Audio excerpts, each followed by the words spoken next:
I'm Sam good. Nunberg, good Look, to have you on the show, man. First of all, what have you been up to lately?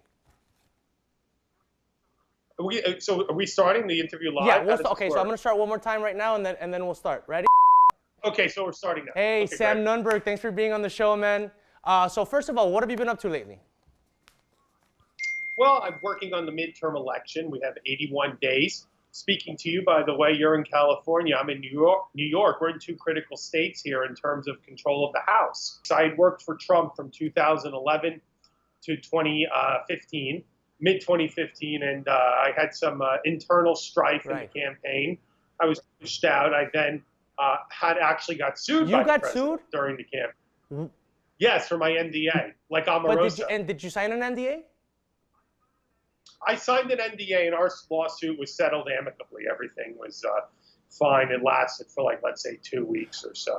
What do you think the chances the Republicans have in the midterms? And do you think that this midterm election is really just a referendum on Donald Trump? If the Democrats take control, I believe they're going to impeach this president through the House. There's a trial. I don't believe he'd be removed from office. However, this would really encumber his presidency. So this is almost as if all the people that were upset about him winning got a do-over here, because this can handcuff his presidency. But here's what I would say. If it was today, Republicans would probably lose around 30-plus seats, and the Democrats would control the House. So here's one thing I want to ask. We have a lot of Latino viewers. It's Latino Turner television. Not surprisingly, most of our viewers are probably not Trump supporters. What would you say to our audience about even considering a Donald Trump or Republican platform when they've heard a lot of, they've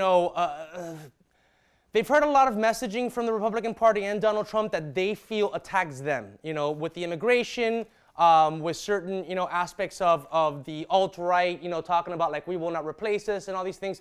What would you say to Latino audiences who might already be decided that they're going to be supporting the Democrats because they feel that they're attacked by Republicans and Donald Trump?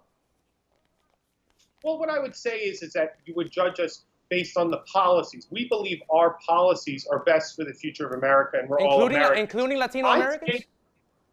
Of course. I can't control, Donald Trump can't control, Steve Bannon can't control if there are disgusting people on our end that are supporting us. They don't represent us. They don't represent this platform. The idea that the Nazis, the idea that the alt-right would like Donald Trump when Donald Trump has moved the Israeli embassy from Tel Aviv to Jerusalem, they're not happy with it. And not only that, we don't want their votes. So the problem that and the reason we start, a lot of us, I think the reaction is, the problem is in the reply of this question. What I'm telling you is that my grandparents survived Auschwitz. The Nazis don't like me very much, and they don't represent me.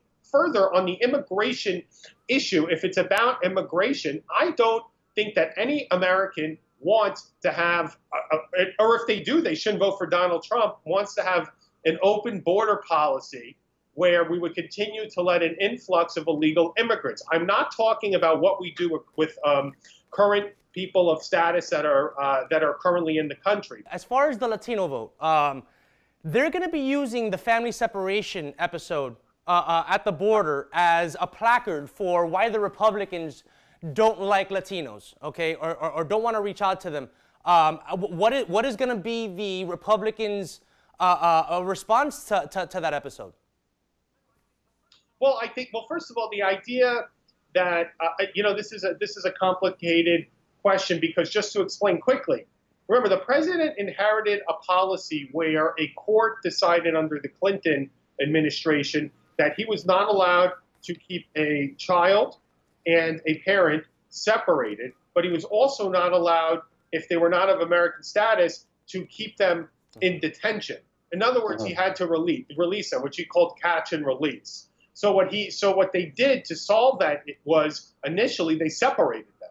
What the president has done now is he has said, look, I don't know about this decision. I don't know about this court decision. What I'm going to do is I'm going to keep them together, but they're going to be detained. The reason is because Jeff Sessions crafted an elevation to the restrictions, making everybody crossing the border a felon the moment they cross the border, and that increased and accelerated the family separation issue because every one of them that was being processed had to be separated from their family.